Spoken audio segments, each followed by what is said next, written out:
Who wants to write John Watson about it? Listening ka. Ay, Ma'am Lila Pisa. Babae naman. Okay, Gandhi was the first American psychologist to work with adults ideas.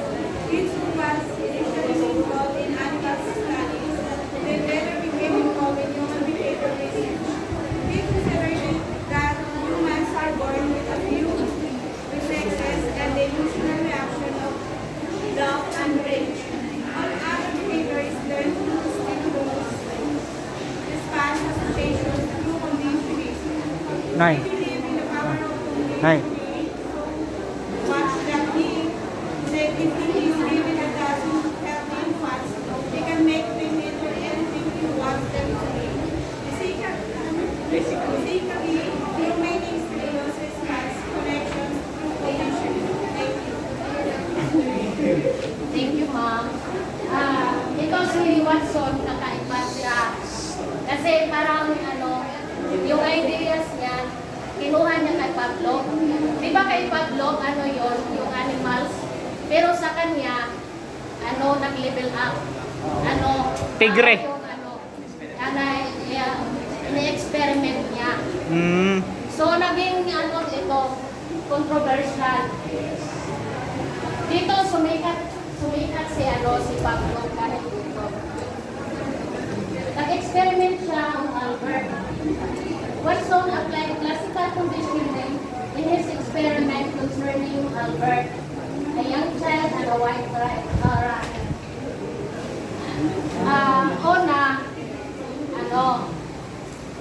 Yung bata, tanong ko nga sa inyo, may kasama ba si Watson sa pag-experiment or siya lang?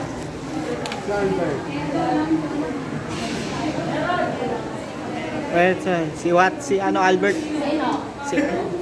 Si Albert. Meron pero secret. Confidential. Sherlock Holmes. Kapatid ni si Albert. Baka mamaya iba na naman pangalan niya na. Yan yung controversial din siya. Marites story. Si Rosalie Renier. Niya na naging asawa niya. Siya pala yun. Ba't mo alam yan? Kapitbahay niya yan, no? Unang ginawa nila,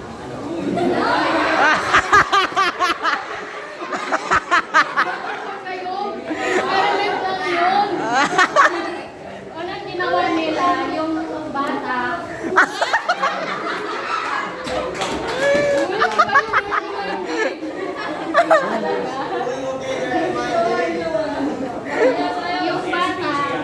yung bata, pinahawakan nila,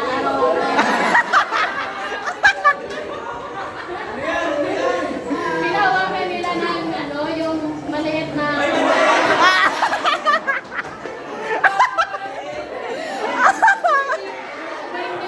may bata dito.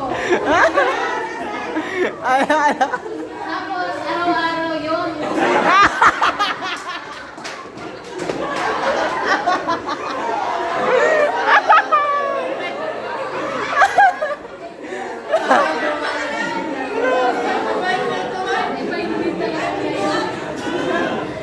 Gusto naman yun na.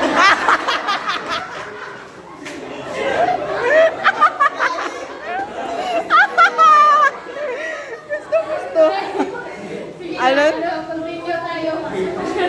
Gusto naman yun ng bata. Ito? A series?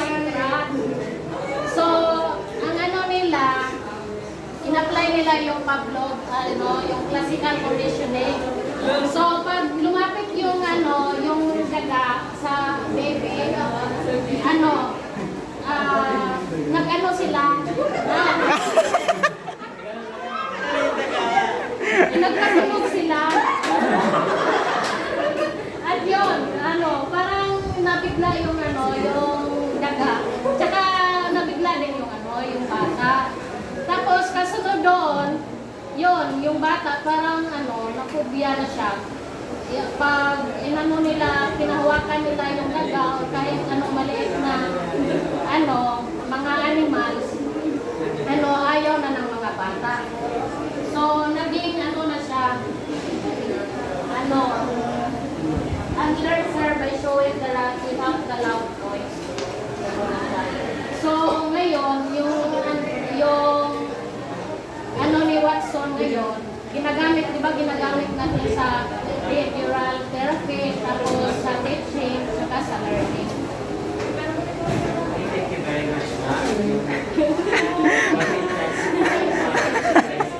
Okay, so I like the report about the theory of John D. Watson.